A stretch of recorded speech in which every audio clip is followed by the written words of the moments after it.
let's bring in our next guest who's ready to go right now, fresh off a contract extension with the Dodgers, and also just seeing all the baseball madness going on today, manager madness. Max Muncy joins us right now. Go ahead. There you go. Congratulations, dude. Yeah, man. Give us the play-by-play of how it went down. It was just kind of something, once the season ended, we reached out and, we started talking about what we wanted to do. And, for me, the most important thing was staying as a Dodger for more than just the 1 year that I had with my option. And, we made that very clear. We wanted to be here longer than just the 1 year. And, they agreed with us on it, and we were able to get a deal done. I love it. Was the thing that put it over the top the fact that you went into the Baylor Sports Hall of Fame this weekend? They saw that announcement and they're like, we got to keep this guy now. I don't know if it had anything to do with it, but it capped off a pretty good week for me. It was a really, really fun event down there. And it was fun hearing stories from some of those guys. Ken Quisenberry, that guy's a hoot. He was really knocking it out at the banquet. I like it. Great photos here too. Okay, so yeah, you had quite the week. I'm going to ask this to many of the players we bring on right after they sign, because we talked about this, I think, in March with some of the players we had on. And maybe you're the guy that can kind of kickstart this. When you sign a contract extension, do you do anything special? Like break out a good bottle of wine, champagne, go out for the night, toast with the fam, anything special, or you've done this already too many times? No, it's always special. There's no such thing as it, doing it too many times for us. We had a nice steak dinner, and then we actually ordered some cookies that we had read about. They're a little they haven't shown up yet. They're from this place called The Last Crumb. They're a little ridiculous when it comes to cookies, or so we've been told. So we wanted to try those out, and we thought that'd be a good kind of gift for the contract extension. What kind of cookies are we talking about here? Like, I love cookies. We put ice on these things, or what? They send the whatever the head baker puts in the box is what you get, but it's like $150 for a box of 12 cookies. Shit, they better have some gold for real in them cookies. They better show up warm. That's all I'm saying. You got like Crumble, you got Levain, you got a lot of good, good cookie places, and now all of a sudden it plays $150 for 12 cookies. Yeah, we had heard about these, and we're like, you know what? If we get a deal done, we're gonna order some, and we're gonna try it. It'll be good for you. It'll be fun. Yeah, that's what, $13 a cookie ish. It's okay. Probably pretty big, right? Max is like, I don't know. I don't speak that language. I'm even richer than I was before. $150 to me. I don't know. No, it was just, we would never do something like that. But, like I said, it was just one of those things where, hey, this be a fun little treat for ourselves. And he's like, so they haven't shown up yet. We have no idea what they're like. He's like, Baylor Hall of Fame, check. Contract extension, check. Private plane, check. $150 cookies. No. Check. I mean, a lot of guys will drop serious money on wine, champagne, whatever. Yeah. $150. I mean, how much is Cristal? $500? Yeah, but I mean, you get 12 cookies for $150. It's a good deal. I love cookies. I'd be way more full off 12 cookies than a bottle of Cristal. I'm about to order. You know what? I'm on the website right now. I'm about to order some and have Scott eat them all and see how fat he can get. I won't be able to, but I know, okay. I'm just going to tease you with them when I eat them like that. It won't do anything to me. I'm allergic to gluten and dairy. I do not want to put poison in my body. If they're gluten dairy free, I'm all over it. Anyway, so Max, more on, I guess, the discussions with the Dodgers. Do you want to be a Dodger for life? And also, do you feel like in your mind, I'll phrase this in a couple different ways, you're a value or, a team discount, whatever you want to call it, because you don't hit the market and because what you've got in LA means so much to you, if you know what I'm saying? Yeah. That was a really hard discussion that we had to have with ourselves. There's no telling what my market would have actually been. But we felt like the deal we got is definitely undervalued, but it was something that we discussed that the value to us was being able to stay in LA and keeping my family in LA where, my kids are comfortable now. My wife's comfortable there now. And, we had to kind of talk amongst ourselves and just kind of try to decide what the number would have been to relocate them to another city. And we really didn't know what that was. And more than likely, even if we didn't have any discussions, the Dodgers would have picked up my option, and I would have had another year there anyways. But just to know that my family is going to be able to be there for a couple more years, that to me was kind of the more important thing. And it's an organization that I love. It's an organization that I've been there a long time now, and when I was out of baseball, they gave me a chance, and they kind of helped me rediscover my love for baseball and rediscover myself as a player. And they've been loyal to me. They've stuck with me when I've had some downs, and that's meant a lot to me. And so for me, it was kind of a no-brainer that the thing I wanted most was to be able to stay in LA for more than just 1 year. And this gives me an opportunity to potentially be there for 3 more years. Do you feel like you have to keep these feelings under wraps? Because if you tell, if ownership or whoever's making these decisions, the GM, Friedman, if he finds out, Max's wife, she loves it here, we can get a little bit of a discount. Do you feel like those are things that you have to keep under wraps, or do you feel like there's a relationship there with Andrew that you can be like, hey, I'm just laying it out there. What do you guys got? I feel like my relationship with Andrew is good enough that that's not something that's really going to taint us. I think both sides agreed that it was a little undervalued, but that was kind of the risk we were taking. And the way for me to prove that it's undervalued is I got to be a good player again. And if that's the case, then I'm playing well, and that gives us a better chance to win. And that's really all they care about was winning. I never, for me, rediscovering my love for baseball and everything was about winning. It wasn't about trying to make the most money or anything like that. And so if I was never that player before, why would I start being that player now? And being in a place that has a chance to win, that's the biggest thing for me. And that's where I'm at with that right now. I want a chance to win, and if I'm going to do it anywhere, I might as well do it in LA, where it's a place that I love. I love the fans there. I love the organization. I've done a lot there, and I'd like to keep doing a lot more there. I love that. Big leagues hasn't changed you. Money hasn't changed you. That's awesome. You're still the roots of who you were when you were in the minor leagues grinding it out. But does the little bit of discount, are you hoping that it goes to Shohei and you get to hit with Shohei? You can talk about it now. He's a free agent. It's not tampering. Yeah, it's that it'd be really cool to have him over here. There's no doubt about that. He's an unbelievable player both ways, and I'd love to be his teammate. And I know that the Dodgers have a lot on their plate this offseason, and I do feel like that was something where me being able to come to my agreement early is just going to help them out, and they know what else they have to do. And I know they're going to go out and they're going to make some moves. That's what they're going to do for sure. They're going to make our team as complete as they can. They always do that every single year, and I'm excited to see what they're going to do. And obviously, I definitely hope that Shohei's part of that. So now that we can talk about him more freely, what's your pitch? We had Andres Jimenez on just now, and let's be real, Cleveland's not a very realistic option for Shohei Ohtani. It's what we do on this show. We don't have to worry about it. You didn't tell Jimenez that. I didn't tell him that? No. Yeah, well, why don't you think I told him that? Because I wanted to get his genuine pitch. This one's real. So if they ask you to be a part of anything, would you be a part of it, right? Would you be in LA if he's there for a meeting or on a virtual call? And what would you contribute? If he said to you, hey, dude, why here? I mean, everyone's saying that I should end up here and I'm a front runner to end up in this spot. But realistically, what's going to stand out about this team over any other organization? You're one of the guys that's been there for a long time now. Why should I sign here?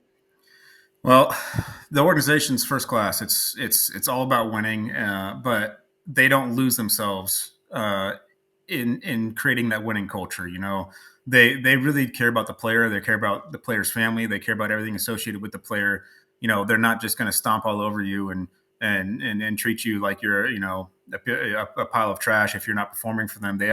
I've seen them go above and beyond multiple times to get guys into situations that work for them. Even if it's not with the Dodgers, they've traded guys to situations that is a better situation for them. And I've seen them do it time and time again. And that's one of those things where that's always stood out to me, is this organization really does care about the player. they obviously want you to perform for them and help them win. But if there's a better scenario out there for you, then a lot of times they'll help you out and they'll help you get to that. And that just shows the kind of people that are running this organization, from the ownership all the way down, to the training staff, to the clubbies. Every single one of those guys cares about you. I can't tell you how many times I've had owners reach out to me and just talk to me, and and front office and the trainers. Every single person is on the same page and wanting the best for you while also wanting to win at the same time. And I feel like that's pretty rare in sports these days. Max, Scott loves to role play, so we're going to role play here a little bit. I'm Shohei Ohtani. I'm coming into LA for a visit. Where are you taking me to dinner? What are you buying me? What are we doing for the day? Well, if that's the case, the first person I'm probably calling is either Mookie or Freddie, and I'm saying, hey, you guys definitely have a better list of places than I would. So where are we going here? Probably. I feel like they would probably say Nobu or somewhere like that. Go over in Malibu. We don't go out a ton for us, so I wouldn't be the best person to do that scenario for Shohei. They definitely have to call someone else. Okay, well, Nobu's not a bad spot. no, Especially the one in Malibu's got a nice view. I have a unique suggestion though, because Shohei's pretty mysterious. He hasn't spoken to the media in the last few months, even in general, and we don't know a ton about what he's looking for. There's one thing I know for sure, because I've read all about his routine and what he does, especially during the season. His one thing that he does to kick back and relax at the end of the day is something that probably half the league does. Do you know what that is? No. Video games. Oh, he's a gamer. He's a gamer. So who would you set him up with on the Dodgers to play some video games to hang out and unwind after the fancy dinner with Freddie and Mookie? Besides myself? Ooh. I mean, Mookie's also a gamer. Caleb Ferguson's a big gamer. Evan Phillips is a gamer. I might toss him towards Evan Phillips, Caleb Ferguson, just being on the pitching front. I mean, a lot of our guys are gamers over here too. I feel like that's definitely something that's pretty big across the league. What do you play? I play everything. Well, I play whatever I can when I get a chance with the two kids. It's I don't get a ton of opportunities anymore, unfortunately. So I try to be a dad first. There's no doubt about that. If it's like 10:30, kids are sleeping, and it's the off season, will you play against some teammates? Yeah, sometimes. A lot of the guys are on Apex right now. I think a lot of them play that. I'm sure with Call of Duty coming out here soon, a lot of guys will jump over to that one. Hold on. Did you play in the Fortnite thing the other day, the biggest day in the history of Fortnite? No, I didn't. Did you see that? I was busy. Did you see that, though? It was like 45 million people played Fortnite when they redid the game. He's got kids. Still, I figured he could be one of the 45 million that logged in for a couple minutes and, I don't know, snipe somebody or get in the Jeep and you can run them over. I was one of the few that wasn't doing that. Okay. Yeah, because it was the biggest day ever for Fortnite. My son played in it. My son did it. He hasn't played Fortnite in like 3 years. He's like, I got to play Fortnite. I'm like, what? It's good marketing right there. Great marketing. Julius Kratz, while we're on the topic. Julius Justine was definitely in it. He was the best Fortnite player I've ever seen. But really? That was circa 2018. But I got a question for you. Kratz. Go ahead. All right. Step up. So you're a player. Did you vote for the Player Choice Awards, or did you hand them to your clubby and say, fill these out for me? I believe I voted yes. Okay. Did you see who won? Because it was announced here on Foul Territory. I have not seen it. I haven't been on social media and stuff a whole lot lately. So, who do you think should have won? Shohei Ohtani or Ronald? Gosh! For Player of the Year. For Player of the Year. If Shohei would have been healthy the entire year, I would have maybe went with that one. But to me, there's some merit to being able to play the entire year. And I know that's probably not a fair answer, but to me, there is a little bit of merit to that because you can't always control what happens to your body, right? But to me, there's always a little bit of merit to those guys that can play, the entire year. And, Marcus Simeon's going to get a lot of votes from me, that's for sure. He played in all 180 games or whatever it was for the Rangers this year. That's something that always stands out to me, is when a guy's able to take care of themselves enough to be able to play every single day for an entire season. And I think that holds a little bit of merit in my mind. So I would pick Acuna just because of that. And the 40 homers and 70 stolen bases. Let's not forget about those. Yeah, things it doesn't that he hurt. did. Well, I mean, obviously that doesn't hurt. So things, that have never been done before. I don't know. No big deal. Kratz is very, very emotionally scarred that Shohei didn't win in Acuna. He's asked everybody for the last 5 days now. I'm going to ask for the next 9 He's going days, to ask too. everybody. No, it's good. It's a great debate. I like it. And I think Player of the Year is a great award, and it should be highlighted more. No, It's I the agree. One player. Especially Everybody's voted on pitching Yes. and because everybody's pitching and hitting 40 dingers. So I forgot about that part. Yeah, But they are. Max, It's not a big deal. but Mookie finished third, just so you know. Yes, he Yeah. did. Not bad. Yeah. Okay. Well, Max, I know you said you've kind of laid low for a little bit, but did you watch any of the World Series? Because, since we last spoke to you, that Arizona team ended up taking their talents all the way to the World Series and falling short, but still had a really great season. And I know, last time we spoke to you, definitely kind of bittersweet about how things ended for the ball club. But specifically what I wanted to ask you about is the fact that you go years back and the Dodgers were able to celebrate in Arizona's pool. And we got word that there was security standing around the pool when the Rangers clinched their World Series title in Arizona. Hit or error, or, whatever you want to call it, like party foul that they were blocking that? Yeah, I think so. Obviously we didn't get the chance to do it, but they did put out a memo when we played Arizona in the playoffs this year that we would be allowed to celebrate in the pool if we had won there. So I don't understand why for the World Series they said, no, you can't do it. I definitely think that's a party foul. I think, it's probably the only place in baseball that has a pool. And, I don't know, in the big leagues, at least, I don't know of any other big league stadiums that have a pool out there.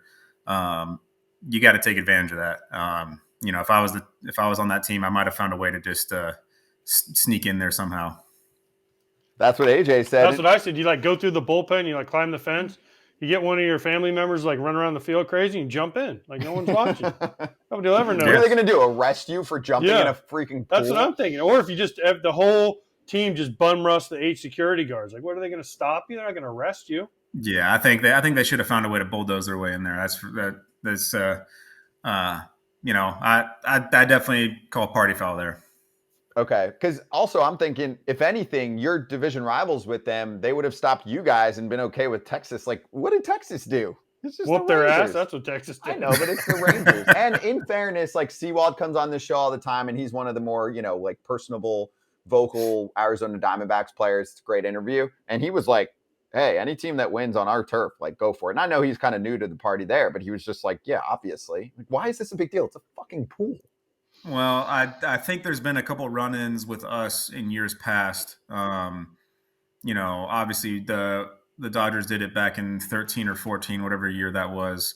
And I think a couple years after that, they've had chances to go and do it, and they've made a big fuss out of it. And so I don't know if that was something that stood out for them this year. That they've obviously made a big deal out of it before. But yeah, I don't know why they decided to stop it with the Rangers. I don't know if I can't imagine they're using the pool a whole lot in the off season. So you wouldn't have to worry about it breaking or something. Max, so in 14 we clinched the division. I was with the Cardinals at the time in Arizona, and there was strict. The Cardinals called us and were like, "Do not go in the pool." Right. So the only thing I have to ask you is, when you jumped in the pool, did you pee in the pool? Well, I didn't jump in the pool. He didn't. He didn't get to go in. No, it was in 13. No, I thought they did it later. I thought the Dodgers have done it since. No. No. They did it that one year, and they've never let them do it since. Okay. Well, then my question is, would you pee in the pool? I don't know. I'm hoping by the time I'm getting in that pool, there's been a lot of champagne and beer going on. So who knows what's going to happen. Let it out. That's the most politically correct way of saying, yes. Hell yes, I'd pee in the pool. There's just all kinds of liquids in there. I love it. That's why they put chlorine in the pool, Scott, That's right. so you can pee in it. I'm well aware. So I peed Max, in AJ's pool already. Yeah, but I was like, grown-ups were turned blue. The blue stuff came out. Dad, is it true? That'd be a That's good an way to urban prank some myth. people for sure. Hey, I want to finish with this topic because it took over the baseball world and wanted to get your take on it. Did you see the news about Craig Counsell taking over the Chicago Cubs position? And for me, the unique spot of a guy who was a big part of the players union in the past, thought that it was important for him to set a new standard for managers because, frankly, managers in his mind should be paid more. And he got at least 40 million bucks over 5 years, and he's going to be by far the highest paid manager in the game right now, and try to bring that up for all other managers. I mean, you've played with one for a while, and also just to talk to the importance of what that position is, and are they in general underpaid? Yeah, the manager brings a lot more to the team than I think people realize. If you're able, I think you see it with teams every single year. There's always a team where they talk about, oh, the manager lost the clubhouse, yada, yada, yada, all this other stuff. I definitely think there's a lot of merit to being able to control the clubhouse, control the guys, and getting guys that want to play for you. I think that's if you're able to set the standard where guys want to come in and play for you, and they're not always complaining about you behind your back and going to the media about you and all this other stuff, that creates a culture in its own. And so I do think that a good manager brings a lot to the table. There's no doubt about that. And if with that being the case, they probably are a little bit underpaid. But that's it. That is an interesting topic because that's definitely not something that gets talked about a whole lot. Oh, and the bar's clearly been set. Like Nightingale came out and said, there's no other manager in baseball earning more than 4.5 a year. And word was that the Brewers offered him 5.5, but 8+, that'll get it done. It's not Max Muncy money, that'll but it's work close. for sure. Yeah.